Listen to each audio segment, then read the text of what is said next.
tu vas commencer je ne dis pas les prénoms, ça peut induire aussi parfois.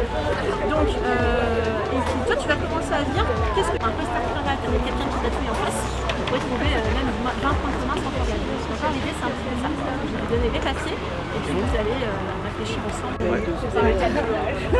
À chaque fois.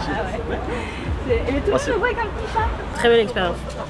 Bah, j'ai bien aimé, c'était assez agréable. Agréablement surpris. C'est une émotion plutôt agréable. C'est un chouette atelier, c'est une assez chouette activité. Alors qu'on arrive avec énormément d'assurance et de préjugés sur ce qu'on peut imaginer des autres par rapport à la façon dont ils sont habillés, comment ils se présentent, etc. Alors qu'on peut totalement se tromper au final. Prime abord, entre les vêtements, l'attitude, tout ça, on a des jugements et on n'a pas forcément raison.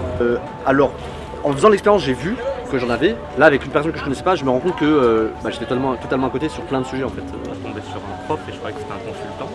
Ouais, et puis des fois c'est même a priori même des fois positif, puis à l'inverse. Je suis très surpris par la différence entre la réalité et mes préjugés. Je pense que ça a une grosse incidence parce que j'aborde pas quelqu'un de la même manière si c'est bête, mais s'il est parisien ou si c'est quelqu'un qui aime la campagne. Mais dans les sujets que je vais pouvoir aborder, le préjugé que je vais avoir va changer les sujets de conversation. Je me suis rendu compte que moi-même j'avais vraiment beaucoup de préjugés. J'ai été biaisée par ce que je pense et ce que je vois. Ça peut bloquer la communication. On se rend compte que des fois en fait on a un a priori puis c'est pas du tout ça. Et on peut se rendre compte à quel point on se trompe jusqu'à ce qu'on rentre et on communique avec cette personne-là pour vraiment la découvrir. Faudrait que je fasse plus gaffe à mes préjugés, ou en tout cas peut-être essayer d'avoir des sujets de conversation sans avoir de préjugés, enfin réfléchir aux préjugés que je peux avoir quand je vais entamer la conversation.